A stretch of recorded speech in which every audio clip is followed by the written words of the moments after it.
quiero sentir tu cuerpo juntito al mío, porque mi alma no tiene tiempo sintiendo frío. Si tú lo quieres, me estás acercando un poco.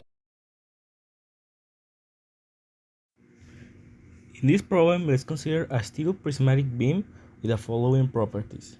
Length of the beam, 2 meters. Rectangular cross-section with a width of 0.1 meters and height of 0.2 meters. Elastic modulus of steel, 200 gigapascals. Axial load, 100 kilonewtons applied to 0.1 from the top edge of the beam. Step 1. Calculation of the moment of inertia and area of the cross section. The moment of inertia and the area of the cross section are used to determine the stress distribution within the element. For rectangular section, they are calculated as follows. Substituting the values, we have inertia as 0.0133 meters in 4 power and area as 0.02 meters at the second power. Step 2. Determination of axial stress. The axial stress is calculated using the formula F divided by A. Substituting the values, we have axial stress as 5 megapascals. Step 3.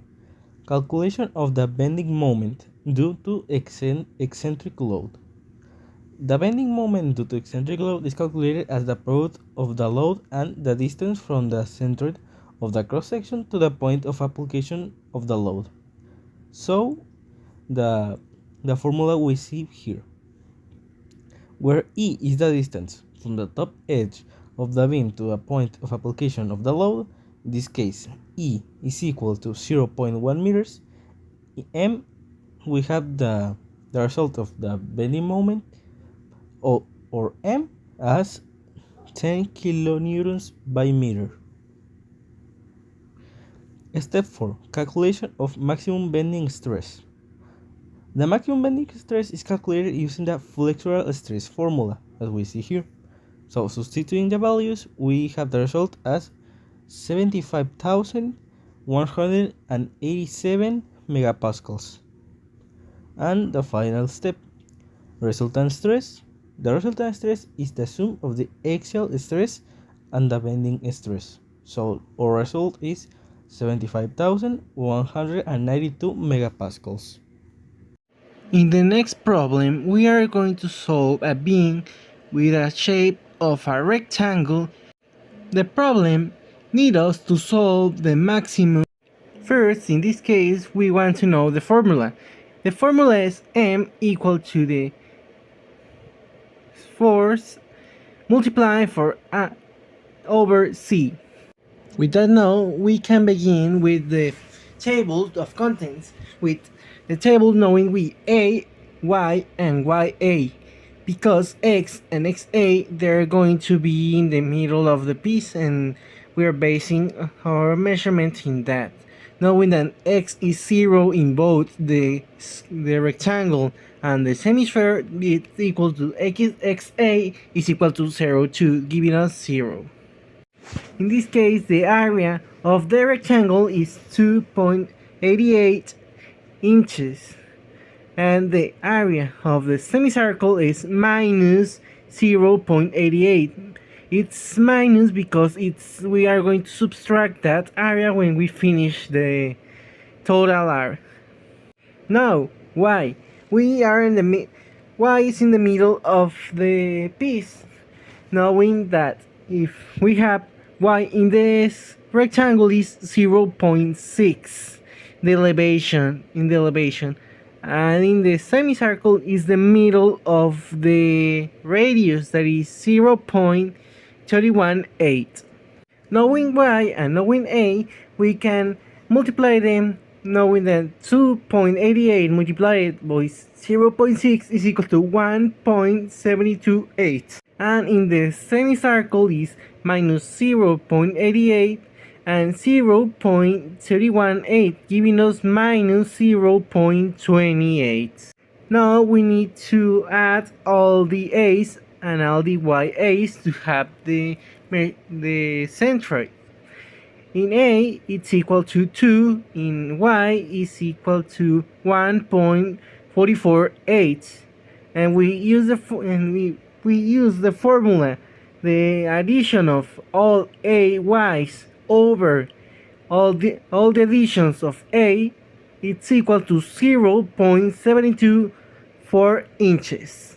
Now to obtain the I, we know that the formula is IB, then knowing that we are in the base, minus the I of the semicircle. That's equal to 1/3 of the multiplication of 2.4 by 1.3 elevated to cube.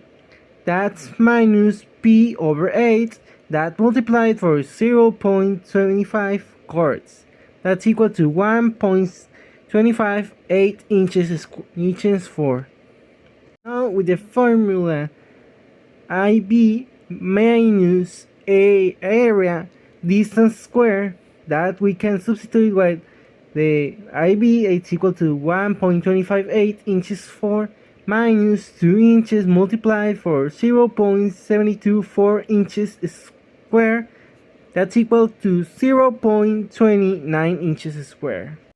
Now, to obtain the maximum power on torsion and compression, in torsion we need to substitute our first formula, that the force multiplied for the I over C.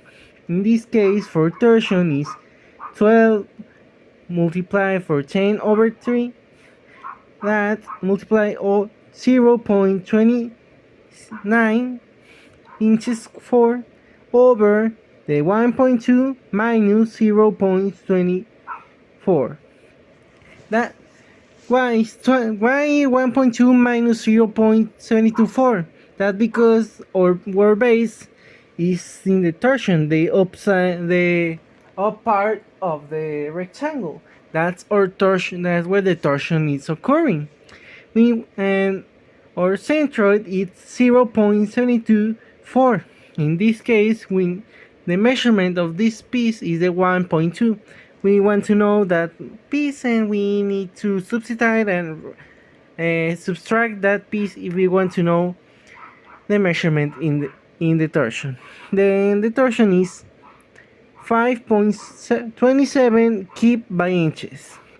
Now, the maximum power in compression, we need to change the formula. It's 16 by 10 elevated to 3 libras over inches square multiplied for 0.29 over 0.724. In this case, we are calculating the down part of the rectangle. That's giving us the lower part of the rectangle. It's not so complicated to know because it's the first piece we measure the centroid, and the final score of that is 4.62 kip inches. And to determine the maximum power of M, we need to know that. In this case, is everything we know to know. Okay, thank you for.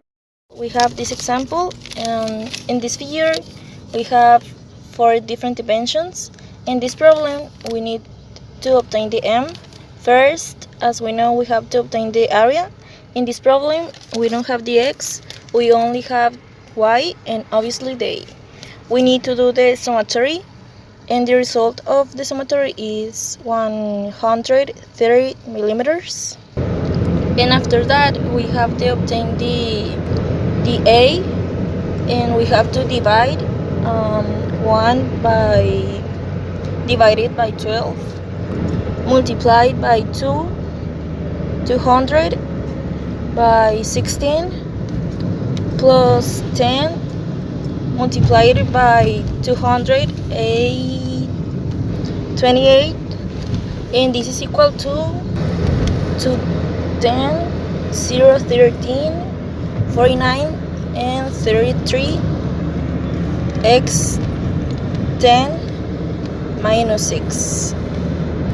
And finally, for obtaining the m, we need to use the formula the teacher told us or teach us. There is alpha m I divided by c. This is equal to m, and then m is equal to, this is equal to 160 multiplied by 10, 6 pascals, multiplied by 10,013, multiplied by 10 minus 6 m4, divided by 130, multiplied by 10 minus 3. This is equal to 12.32 KSI.